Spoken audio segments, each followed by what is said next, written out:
नोरमा group, जो सोचता है वो करता है। आपके अपने सपनों का आशियाना। नमस्कार, आप देख रहे हैं भारत लाइव। मैं हूँ शिवांगी आपके साथ। देखिए, जिस दिन का सभी को इंतजार था वो दिन आखिरकार आ गया। खबरें थी कि एनडीए में दरार है, एनडीए टूट जाएगी, चिराग पासवान पेच फंसा रहे हैं, जीतन राम मांझी नाराज है। ही बयानों पर, सभी कयासबाजियों पर विराम लग गया है और एनडीए में सीट बंटवारा अब फाइनल हो गया है। सबकी नाराजगी दूर हो गई है। हम लगातार खबरें चला रहे थे कि एनडीए में विचार विमर्श चल रहा है, कोई टूट नहीं होने वाली है और आखिरकार वही होगा। तो इस वीडियो में हम आपको कई तरह की जानकारी देने वाले हैं, कौन कौन सी सीट किसको किसको मिली है, सारे सवाल जो जो आपके मन में है, सभी सवाल के जवाब हम इस वीडियो में देंगे। हमारे साथ जुड़े हैं बाबा। बाबा, आपका बहुत बहुत स्वागत है। धन्यवाद शिवांगी। बाबा बताइए, सीटों का बंटवारा तो अब हो चुका है, ट्वीट करके इसकी जानकारी दे दी गई है और आज जो है प्रेस कॉन्फ्रेंस करके इसका ऐलान भी कर दिया जाएगा। तो कौन कौन सी सीट किसको किसको मिली है और क्या एनडीए के नेता इससे संतुष्ट है?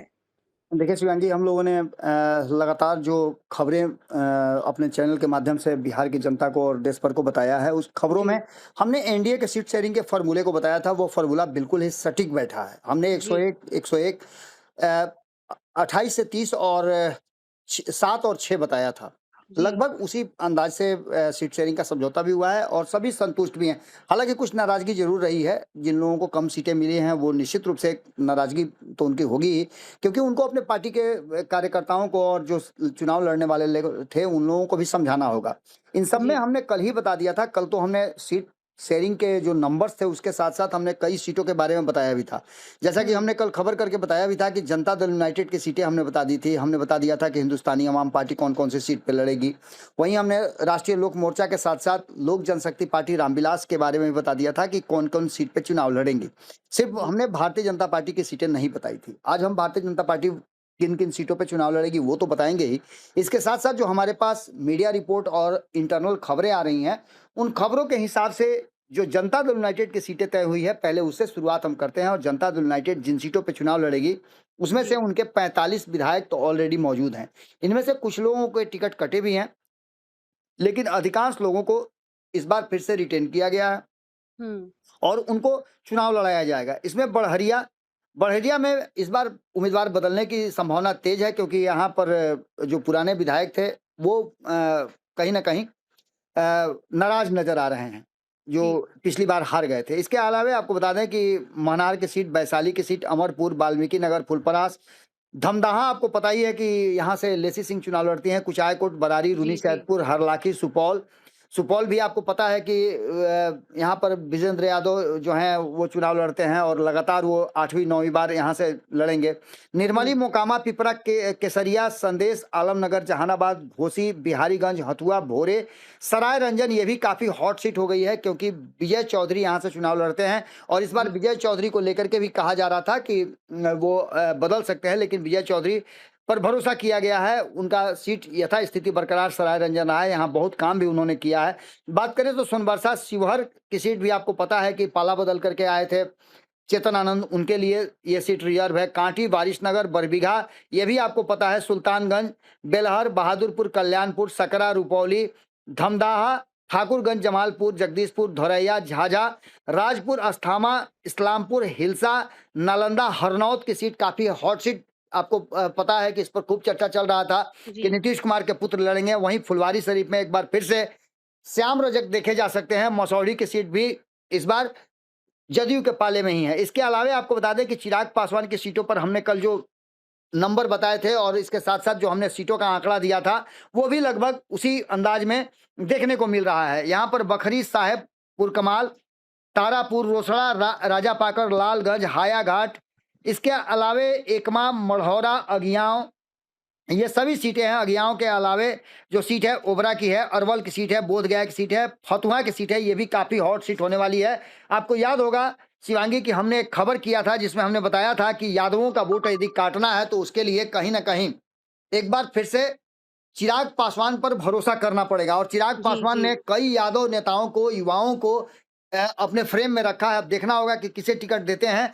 इसके जी। अलावे ओबरा, अरवल, बोधगया, फतुहा, दानापुर, ब्रह्मपुर, राजगीर, कदवा, सोनबरसा, बलरामपुर के अलावे हिसुआ, हिलसा, गोविंदपुर, सिमरी, बख्तियारपुर, मखदूमपुर, कसबा, सुगौली, मोरवा और महुआ की सीट जो है वो लोक जनशक्ति पार्टी रामविलास के खाते में जा रही है। जी सबसे जो मुश्किल घड़ी थी वो था दो दलों को समझाना, और वो दो दल को समझाने में कहीं ना कहीं हिंदुस्तानी आवाम पार्टी और राष्ट्रीय लोक मोर्चा, ये ऐसे दल थे जिनको जी बिल्कुल समझाने की बहुत जद्दोजहद हुई। आपको पता होगा कि ट्वीट करने के बाद तुरंत इनको दिल्ली तलब कर लिया गया था उपेंद्र कुशवाहा को, और उपेंद्र कुशवाहा दिल्ली जब पहुंचे तो वहां आपको याद होगा कि दोनों को बराबर बराबर 6 सीटें मिली हैं। जी लेकिन जी सीटें कौन कौन सी मिली हैं तो आपको बता दें कि जीतन राम मांझी की जो 4 जीती हुई सीटें हैं वो तो बरकरार रखी गई है, लेकिन 2020 में जो 7 सीटों पे चुनाव लड़े थे उसमें से एक सीट उनसे ले लिया गया है और जी एक सीट बदल दिया गया है।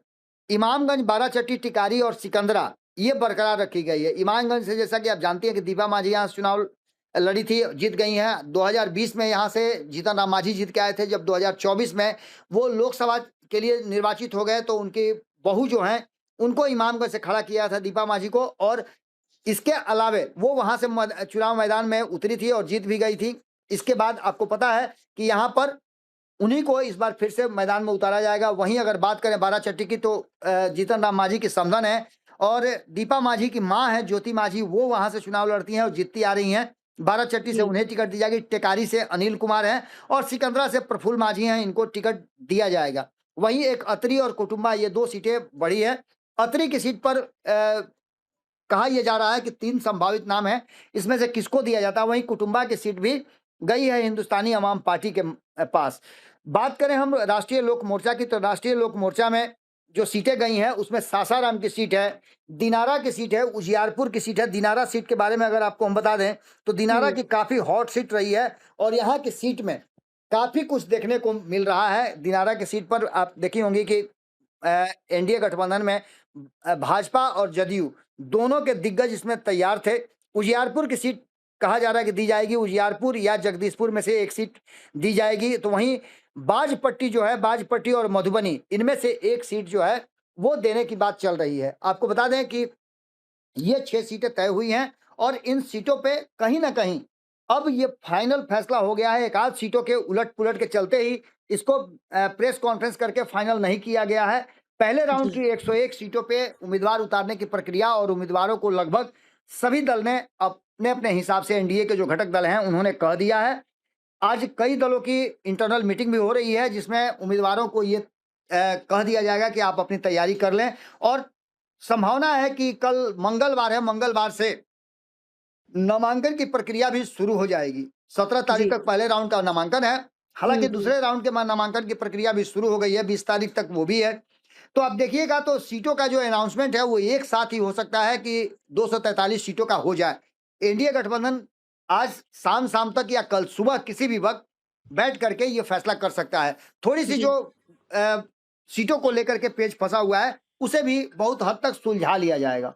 जी बाबा, आपने कहा कि जीतन राम मांझी को पिछली विधानसभा चुनाव में 7 सीटें दी गई थी और इस बार जी 1 सीटें घटा दी गई है। जी और वहीं चिराग पासवान की सीटें वो मांग कर रहे थे 35, लेकिन उनको 29 दी गई है। फिर भी ये अधिक सीटें हैं। बिल्कुल तो क्या इन जैसा कि तीनों जैसा कि आपने सवाल किया, निश्चित रूप से चिराग पासवान की एक बड़ी जीत है। उसके पीछे कारण भी है कि देखिए जी चिराग पासवान 100% अपना स्ट्राइक रेट देते आ रहे हैं, चाहे हाँ किसी भी जी चुनाव की बात कर ले। 2024 से, माफ कीजिएगा, 2014 से ही वो लगातार 100% स्ट्राइक रेट देते आए हैं और जो उनको जिम्मेवारी मिली है वो जिम्मेवारी पूरा करते हैं। और इधर बीच जी में तो उन्होंने काफी कुछ दिखाया भी है कि बिहार में किस तरह के जनाधार को लेकर के वो चल रहे हैं। हालांकि जी उनकी जो संख्या है, उनके जातीय समीकरण को भी देख लें तो अच्छा खासा संख्या है, वो तीसरे नंबर पे आते हैं। तो वहीं दूसरी तरफ आपको बता दें कि यूथ में उनका एक बड़ा ही अपीलिंग जो उनका चेहरा है वो है।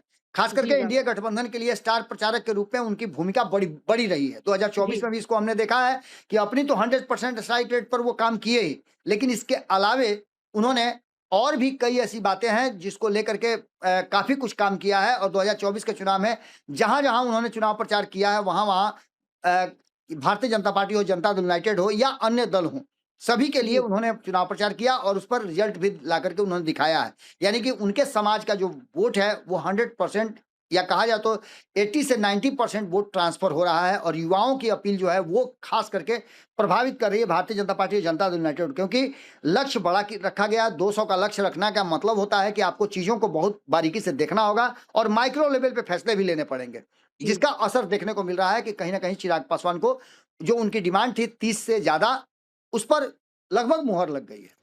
जी, तो क्या अब हम ये कह सकते हैं कि चिराग पासवान एनडीए के अंदर अपना दबदबा दिखा दिए हैं, वो बता दिए हैं कि वो कितने महत्वपूर्ण हैं?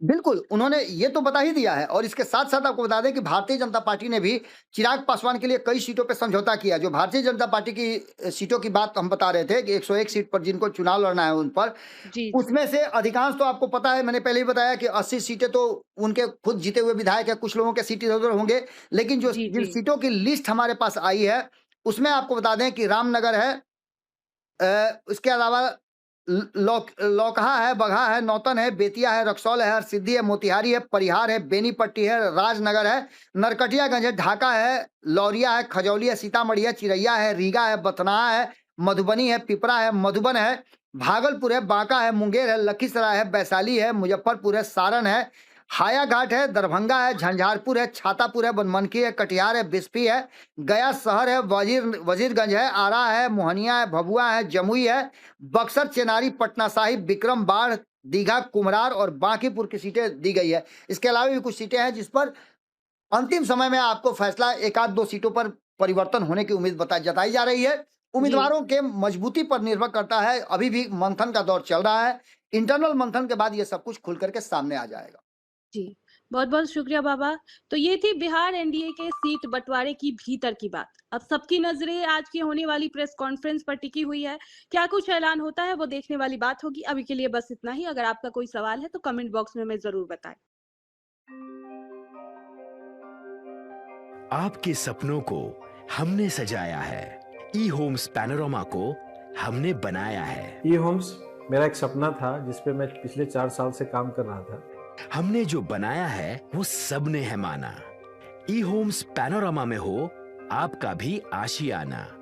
और फाइनली हमने 2021 में इस प्रोजेक्ट को लॉन्च किया। बहुत लोग अप्रिशिएट कर रहे हैं कि पूर्णिया जैसे शहर में, बिहार के, एक तो बिहार की बात करें उसमें भी पूर्णिया जैसे छोटे जगह में इस तरह का लाइफस्टाइल देना, ये सुन के हम लोगों को बहुत अच्छा लगता है। ई होम्स में हमने कुछ और भी किया है, जैसे हम जिस जगह में रह रहे हैं हमारे फैमिली सिक्योर हो, उनको सिक्योरिटी का ध्यान में रखा है। आपकी सुविधा और सुरक्षा आपके लिए खास है, ये आपका विश्वास है। इसमें आर्टिफिशियल इंटेलिजेंस का 7 लेयर सिक्योरिटी का हमने इस्तेमाल किया है। लस ग्रीन कैंपस को बनाया है। यदि हमारा बाउंड्री वाल है तो वो वर्टिकल गार्डन है। ये जितनी भी फैसिलिटी होता है एक इंटरनेशनल टाउनशिप में, ई होम्स है, ये हम लोग विश्वास नहीं कर पा रहे हैं। जो भी हमारे मित्र, दोस्त या जो भी हमारे बाहर के बाहर आते हैं तो हम लोगों को बहुत अच्छा सुनने को मिलता है और बहुत अच्छा क्रेडिट मिल रहा है। वो सारा हमने सिर्फ एक बिल्डिंग नहीं बनाया, हमने एक बहुत अच्छा लाइफस्टाइल दिया ई होम्स में, और मेरा एक सपना था जिसको मैं आज फुलफिल होते हुए देख पा रहा हूँ। ये आपका आवास है। ई होम्स पैनोरामा में अब आपका निवास है। E Homes Panorama, luxurious lifestyle redefined. Panorama group, जो सोचता है वो करता है। अगर ये वीडियो पसंद आई और वह बिहार के राजनीति और बिहारियत से सरोकार रखेनी तो सब्सक्राइब बटन दबा के चैनल के सब्सक्राइब कर ली। ओजे एगो घंटी बा, ओकरा बटन दबा देला से कुल सटीक और मारक खबर रुआ मुफ्त में मिल जाई। अगर रुआ पत्रकारिता के हमनी के नया प्रयोग में सहयोग कर चाहतानी तो ज्वाइन बटन दबा दी। पेटीएम नंबर नोट कर ली